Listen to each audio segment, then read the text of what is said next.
Curriculum Studies in Chemistry, ESC 216. This is session 3. In this session, we shall continue with the curriculum development model. We'll be talking about TABER's model of curriculum development. I am your course facilitator, Nihat Goni. Let's start. By the end of this session, you should be able to 1. State at least 2 differences between Tyler and TABER's models of curriculum development. 2. Draw the schematic diagram of TABER's linear model of curriculum development. 3. Explain the various components of TABER's model of curriculum development. And 4. Explain the merits and demerits of TABER's model of curriculum development. Hilda Taber is the next curriculum theorist after Tyler to give us a complete theory of curriculum development.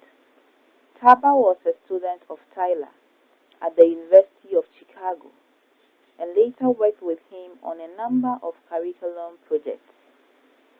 Taber's model of curriculum development was therefore based on Tyler's approach, though she also made many important modifications to the Tyler's model as a result of her own experiences and background.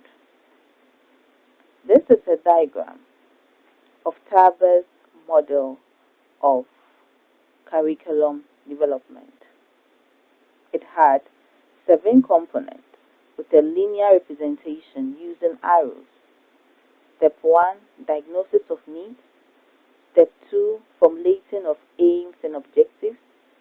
Then selection of content, followed by organization of content. Then selection of learning experiences. After that, organization of learning experiences. And finally, determination of what to evaluate and the ways and means of doing it.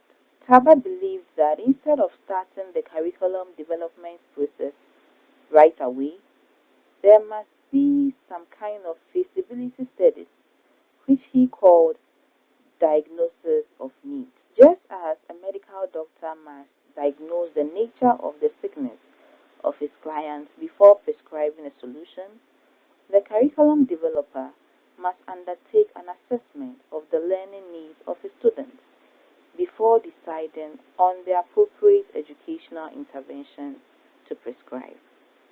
According to Taber, a learning need is the difference between what a learner already has and what he should have in terms of knowledge, skills, attitudes, insight, among others.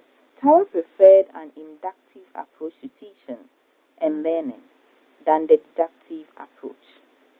She believed that learners must be exposed to the kind of learning experiences that will enable them develop their own informed judgment about issues by gathering specific evidence through their own observation and putting together such evidence into a general pattern. According to Taber, children will think clearly if they are asked the right questions, and they will develop skills of inferential thinking and also critical thinking if they are exposed to the appropriate sequence activities. Teachers, therefore, have the responsibility to provide a supportive environment to foster students' use of their thinking abilities.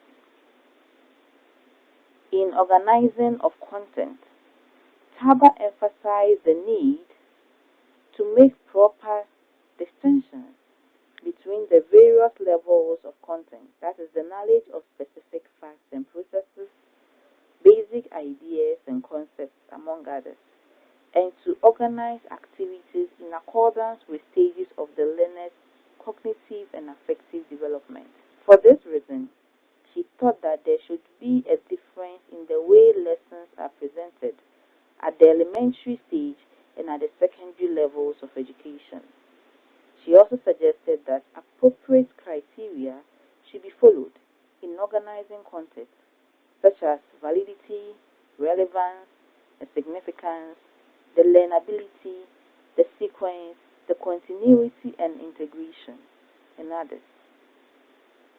Taba taught that the learning experiences should be selected and organized separately as a major component of what learners learn. Taba was of the view that the task of selecting learning experiences should not be reduced to the act of merely applying certain principles of learning.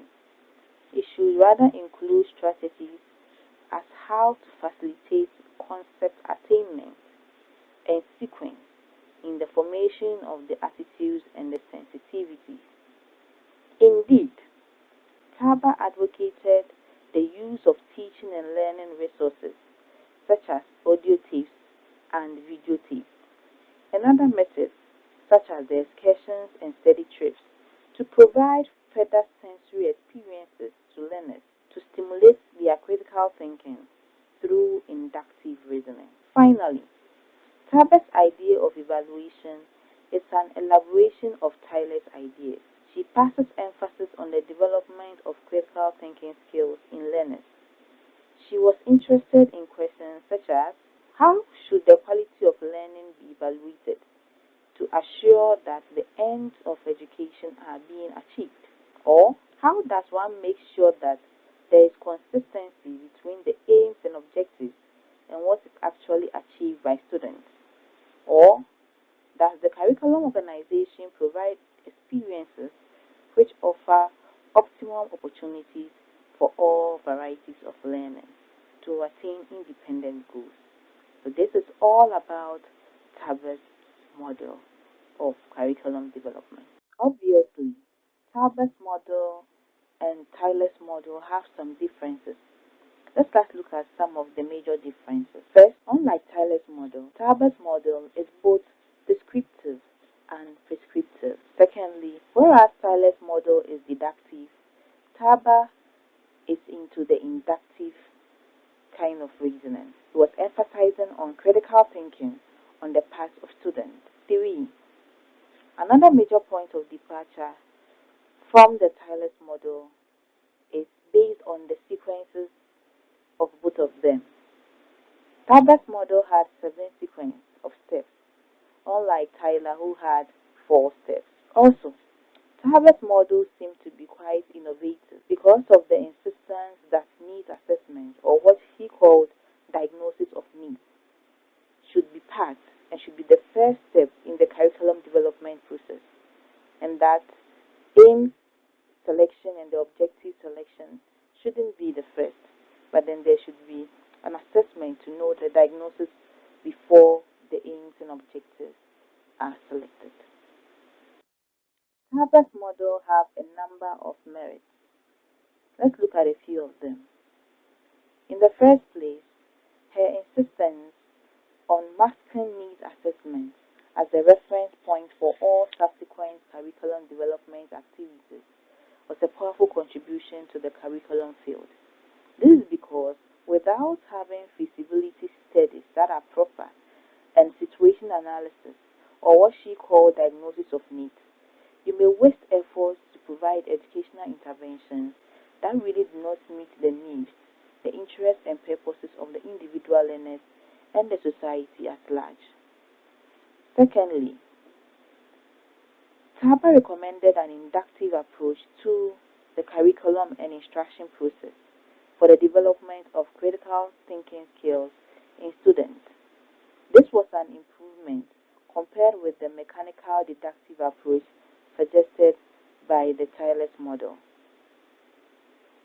Thirdly, her insistence on the use of an inductive strategy to present lessons and the idea that teaching and learning aids and other methods of teaching, like taking your students to excursions and study trips, should be used to help the students to provide sensory stimuli to them, which will instill critical thinking in learning, is commendable.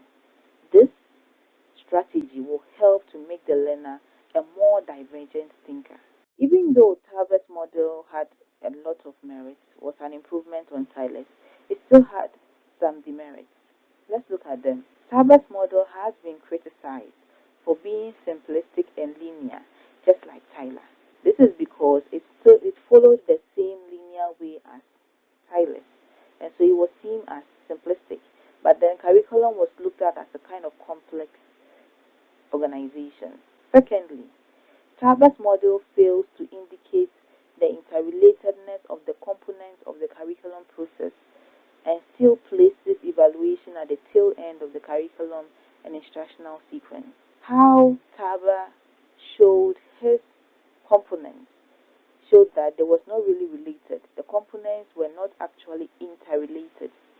And placing evaluation at the tail end helped critics to also face him just as they faced Tyler, because they believe that evaluation should be done at each step of the curriculum development process, not only at the tail end of it. Thirdly, Kristen Walker also criticized Taber's model on the grounds that it avoids any consideration of political conflict among the important stakeholders and interest groups in education. They argued that curriculum development is neither purely rational nor scientific, as it was assumed by Taber, and that political considerations have to be built into any curriculum theory for it to be credible. And so, for Taber downplaying the influence of politics on education, it was not to be considered as a good model for curriculum development. Fourth, there was another critic, Mackenzie.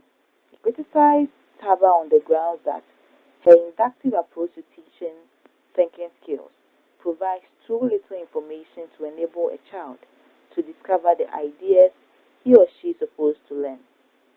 He maintains that students become bored with grouping data and making generalizations unless they are given many examples by their teacher. Let us test ourselves with these questions. 1. State two differences between Tyler and Taber's model of curriculum development. 2. Draw the schematic diagram of Taber's linear model of curriculum development. 3. Explain why Taber proposed that diagnosis of needs should form the first step in the curriculum development process and not the selection of aims and objectives. 4.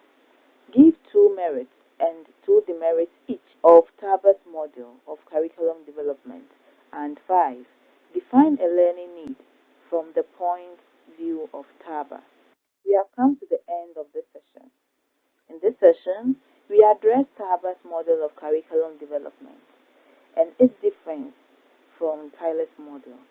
We looked at its components and what each part or step plays. We also looked at the merits and demerits that it has. Thank you, and I hope to see you in our next session. Bye for now.